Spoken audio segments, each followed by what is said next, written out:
So the town halls were last night. We don't know exactly whose minds might have been changed by them, but we do know at least a little bit about who watched what. On ABC, Biden drew 12.7 million viewers from 8 to 9 p.m. On NBC alone, Trump got 10.4 million viewers in the same time slot, including the next half hour effectively that Biden got. ABC's event viewership average was 12.2 million. Biden beat Trump amongst the key demographic or whatever by a good bit. So that's the broadcast, not online for NBC, which might skew things a little bit. But if you look just at YouTube, at the end of the Trump's town hall, the NBC News YouTube channel showed 153,666 viewers were watching. ABC News's YouTube channel showed 507,445 for Biden, more than 3 times as many. So again, we're sort of reading tea leaves here about who was watched more.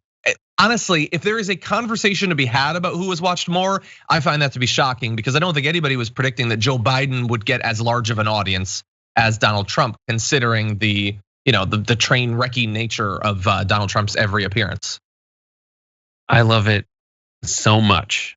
And if one more person watched Donald Trump than watched Joe Biden, Trump would be out there saying, huge ratings. He's got it. I think this is the one that cuts him to the quick more. And I know he's gonna be pointing to like Hank Green, one of the vlog brothers on TikTok saying, watch it on all your devices. That's a thing. And they say that K-pop stars are telling people to watch on all their devices. But either way, you lost. You lost, buddy. Take the L and hopefully get used to it. Yeah, maybe.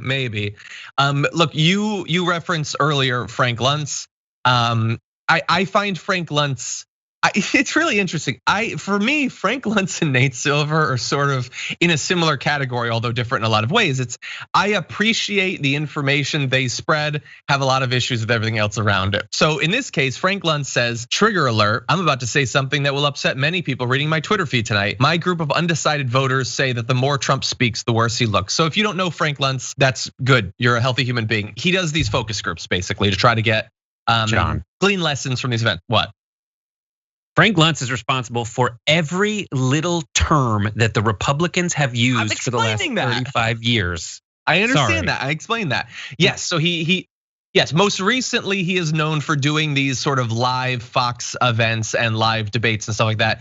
Yes, he does a lot of focus groups to try to create interesting frames around issues and stuff like that. He's important for the Republican Party historically. And so he's been doing these events.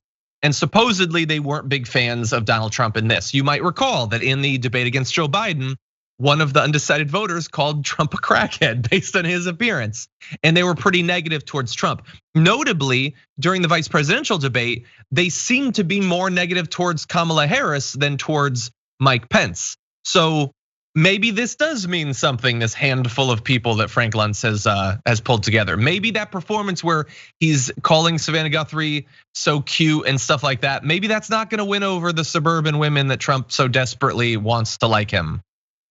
I don't know, I only saw your stream title the other day, which was Trump desperate for housewives.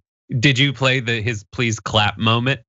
Yeah. Please like me. Please like me.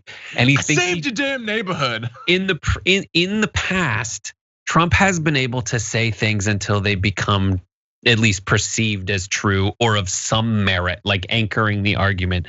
Now it seems like he's just saying things and it makes him look more and more pathetic. And I love it.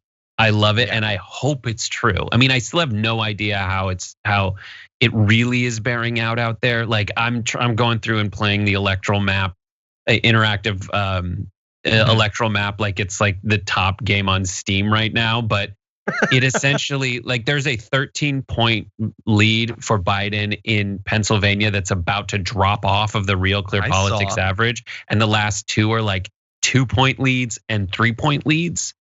So it's getting close, and I would add to that all this news about people showing up early in record numbers to vote, and most of them being Democrats, is really it gives kind of like a sneak preview to Republicans. So my guess is that even more of them will show up than were going to show up before. So you can't take anything for granted, especially given the last cycle. And now knowing that there are certain things in the news that are motivating Republicans to vote more. So you gotta not cruise in this point. But it is nice to see people look at Trump and say, like, I don't even want to help this guy.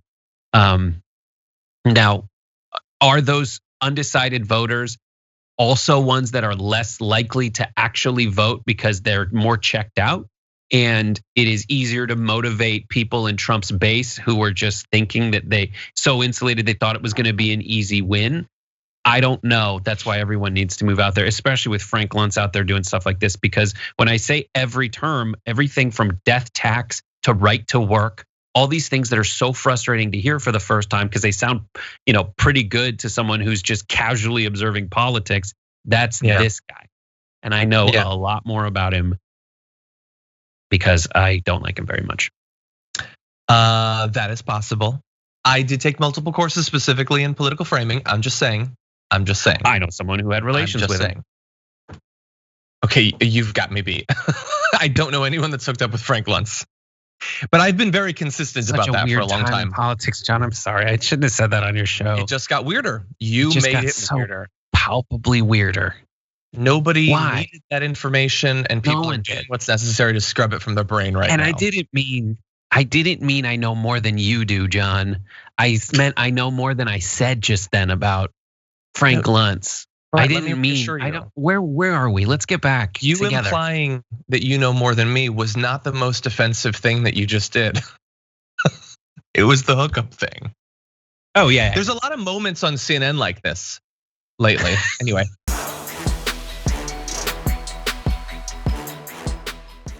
Check out the Damage Report podcast each day, wherever you get your podcasts, whether Pocket Casts or Stitcher or iTunes.